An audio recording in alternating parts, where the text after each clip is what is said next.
This is a dash orb. It was a gameplay mechanic that was a prominent feature in Update 2.1, first introduced in the level Finger Dash, and was the first orb that required a unique input, that being however long the player decided to hold down for instead of a single-use click like all the rest. Creators have loved implementing these orbs in their levels and continue to find really interesting ways to use them and combine them with other established features. The benefit of these orbs is that not only does it provide a new input type for the player, but it also helps with syncing to a specific sound in the level's song, and giving the player a more powerful feeling.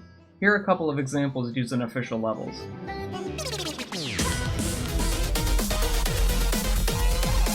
As you can see, the icon better represents the song due to the movement that just wasn't possible before. There are actually two types of these dash orbs. The green one maintains the player's current gravity, while the magenta one inverts the player's gravity upon release. However, for a while now, I, as well as a good chunk of the creating community, have been feeling as though these dash orbs haven't been explored to their fullest potential. I propose a third dash orb that would solve this issue. Introducing the Cyan dash orb. I've mocked up a couple of different versions that I think all look good on their own, but my personal favorite is the left one, so I'm going to use that one for this video. The difference between this dash orb compared to the other two is that this one allows for the level creator to determine the path that the player will take instead of the set trajectory being completely linear. This would allow for transitions to get bumped up to that next level and make it easier for level creators to match their song. I've seen a lot of cases where creators will have this set up with green dash orbs and a pair of blocks and an H block between the two that locks to the player's X movement, and then having extra move triggers to move the player up and down. This is all really complicated, and there are a couple of problems with this method. Most of the time, it's possible to jump in between the blocks and not click the dash orb at all, so you just get a free ride until the pathing stops. Alternatively, both the top and bottom blocks would need to be set to their own group IDs and then individually be toggled on and off to avoid cheesing it. Alternatively, touch triggers could get involved, but if you're having to do that, there's already being way too much effort put into this simple effect.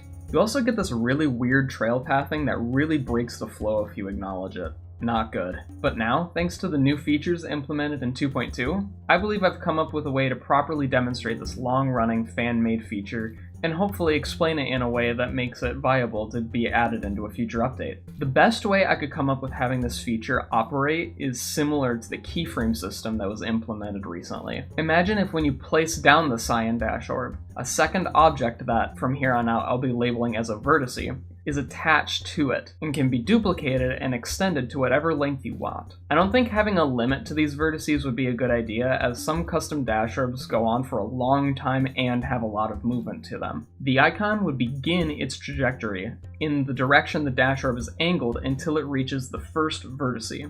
And then, if there are any more, the trajectory will reorient itself to point towards the next vertice. Also, as an added bonus, the dash fire effect would angle itself to whatever direction the player is currently heading, and it won't keep the same angle the whole time. That's always looked weird to me. I needed to add that.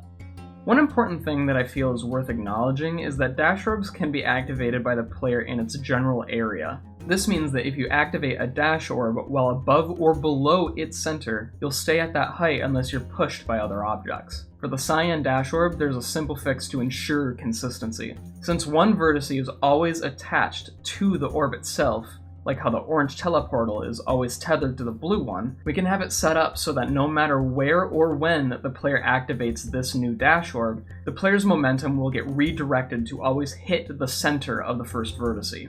If you hit the orb a little too early, you'll slowly get guided down. Hit it a tad too late, up you go. The recentering would only happen between the actual orb and the first vertice, meaning that anything after it will be 100% predictable, consistent every time. That's the general idea that I've had for this, but I do have a couple smaller ideas for customization options. Similarly to the keyframe system, the creator could also decide if they want the path that the player takes to be made up of straight lines or curved lines. This could probably be in the Edit Special tab with just a box that you check or uncheck depending on what you want. Since the path of the orb is a choice decided by the level creator, it would make sense to have a visual indicator for the player as to what the path is going to be up ahead as to not be blindsided.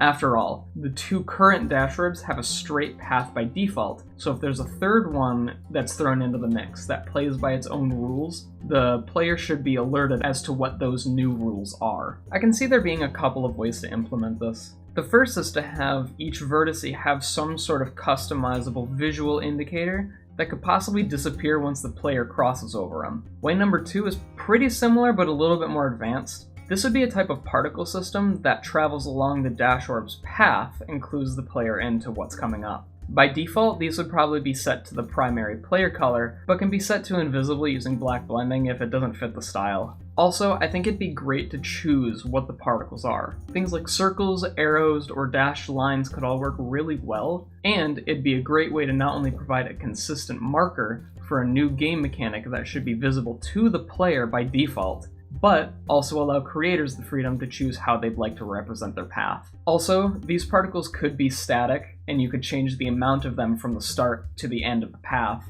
and even decide if you want them to travel along the path and have a specified fade in and fade out effect. Really depends on what you want, but more customization could be better for something like this.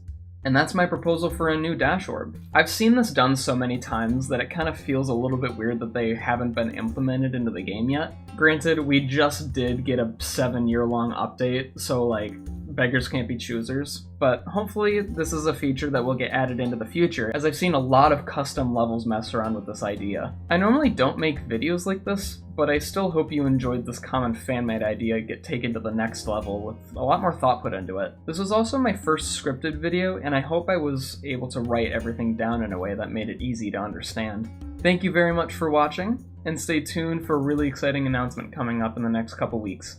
Stay awesome out there.